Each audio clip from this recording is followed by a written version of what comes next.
Nah, ini kan indeks IHSG kita nih, dimana memang pergerakannya itu dari akhir September nih, dari bulan 20 di sini. Teman-teman bisa lihat pergerakan kita itu udah nggak menarik. Saya bilang kenapa? Karena memang sepertinya banyak sentimen negatif yang keluar ya dari berita global, kayak misalkan statement hampir semua bank lah. Kalau saya terakhir sih kemarin mencatat itu ada 90 lebih bank sentral yang ada di seluruh dunia itu bersikap agresif dalam meningkatkan suku bunga. Kenapa kok mereka ingin meningkatkan suku bunga dan sikapnya sangat-sangat agresif? Ya balik lagi karena inflasi. Inflasi terjadi karena apa ya? Karena memang ada kelangkaan terutama dari komoditas energi ya teman-teman. Kita udah tahu semua lah beritanya, udah kita bahas dari bulan Februari semenjak awal perang itu terjadi sampai sekarang. Tapi yang mau saya garis bawahi di sini adalah sikap dari investornya sendiri nih. Baik itu investor domestik maupun investor investor asingnya. Kita ngomongin asingnya dulu.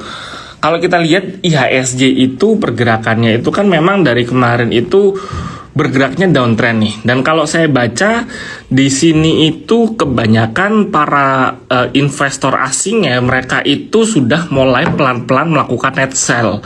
Jadi kalau kita coba lihat angka per minggu kemarin deh ya, satu minggu terakhir dari dari tanggal berapa sih, saat minggu lalu itu dari tanggal 19 sampai tanggal 23 itu total investor asing itu mencatatkan net sell sebesar 3 triliun.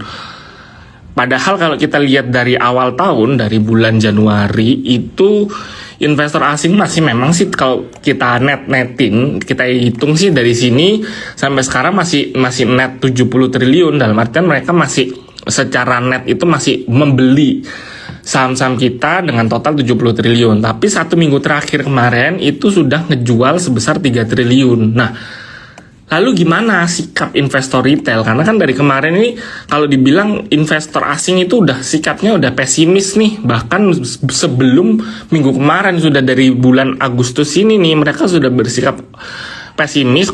Kan kalau kita lihat di awal-awal bulan Agustus ini, kalau teman-teman ingat ya, kita kan banyaknya tradingan itu saham-saham komoditas. Kayak misalkan kalau teman-teman ngikutin live kita tuh pasti ngomongin kalau nggak Bumi, Adaro, ITMG, atau yang small mid-capnya Dewa, terus Raja, terus banyak lah saham-saham komoditas lainnya. Itu yang dari kemarin kita tradingin, yang dari kemarin kita anggap masih layak untuk kita investasikan gitu, dengan story-story yang macam-macam gitu. Nah, lalu kemana nih orang-orang yang selama dari bulan Agustus sampai September yang ngekerek market naik ini, kemana orangnya? Kok tiba-tiba begitu investor asingnya net sell kok diem aja investor retail? Ini kan sekarang jadi pertanyaan nih, karena kalau saya lihat ternyata investor retail kita itu juga udah mulai capek nih, dalam tanda kutip capek itu kok segini-segini aja ya tradingannya ya.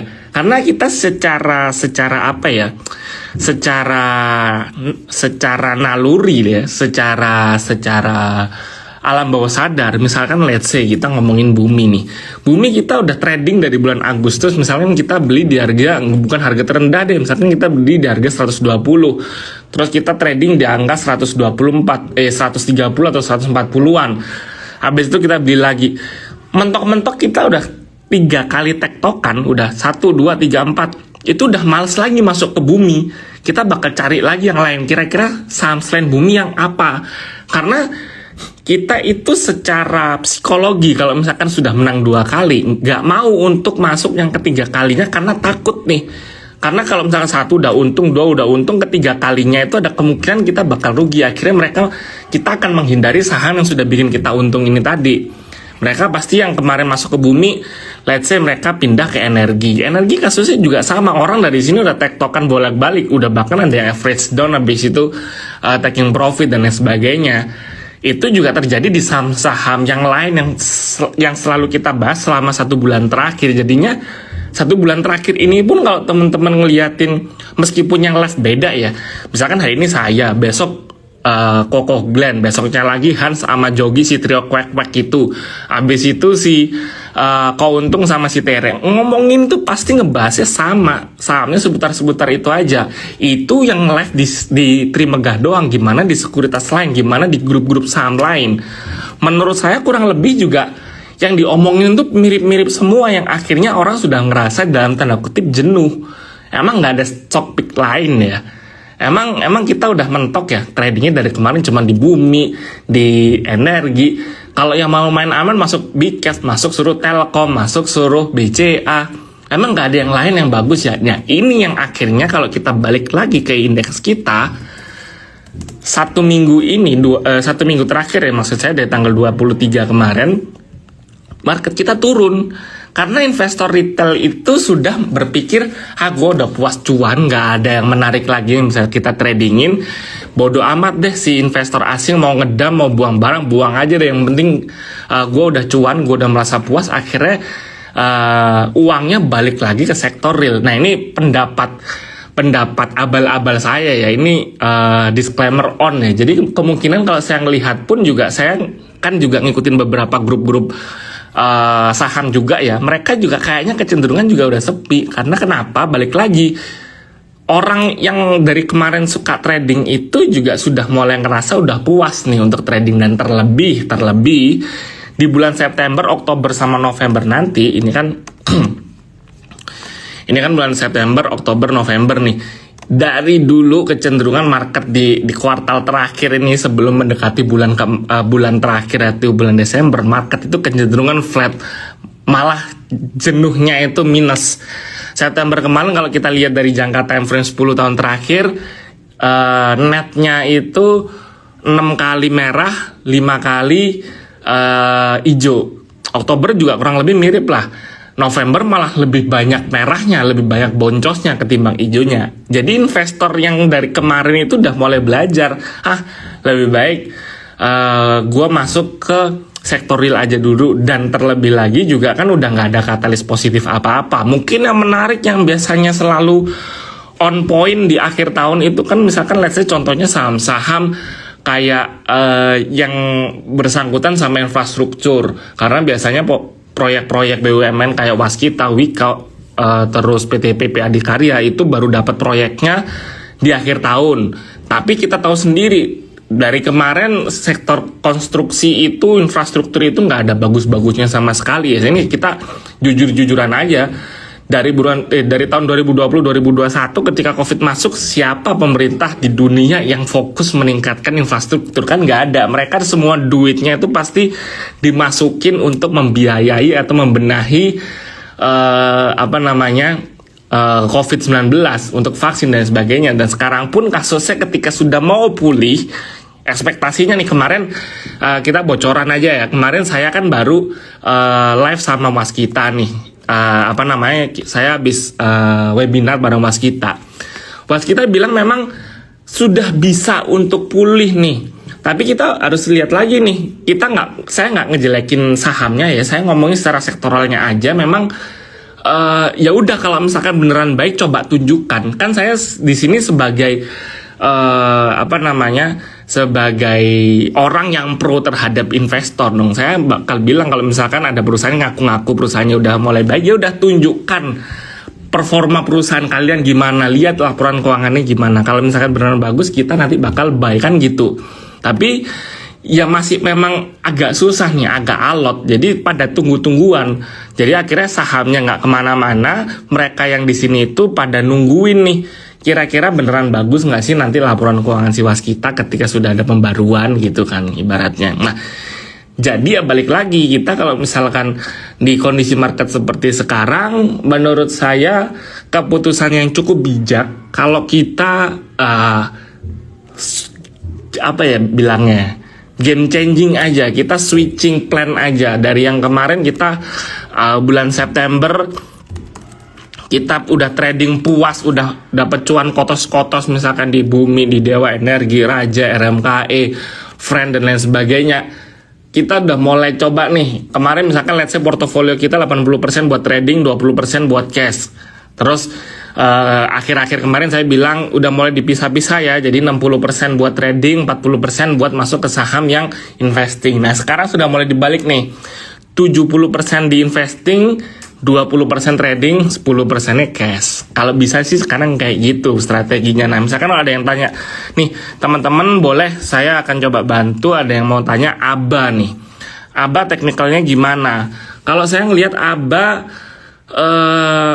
ini kita ngomongin saham small mid cap ya sekarang ya. Saham small mid cap dari kemarin, tadi saya mention bahwa investor tuh udah agak, dalam tanda kutip, agak capek untuk trading. Akhirnya ya memang pergerakan ABA ini secara teknikal bagus, tapi kita harus lihat nih secara volumenya itu belum banyak yang masuk. Makanya dia pergerakannya itu kalau teman-teman lihat satu hari ini candle shadow candle-nya, teman-teman tahu shadow candle kan, dimana yang garisnya doang nih, bukan yang tebelnya, garisnya ini sering banyak nih. Ini menandakan biasanya apa? Biasanya itu sahamnya itu ini apa ya bilangnya enaknya? Ya ada market makernya lah, karena pasti fluktuasi harganya itu dijaga gitu. Jadi kalau misalkan di teman-teman tanya apakah ABA bagus, secara teknikal bagus karena dia baru aja rebound, tapi di kondisi seperti sekarang mungkin nggak ada salahnya buat teman-teman untuk lebih berhati-hati.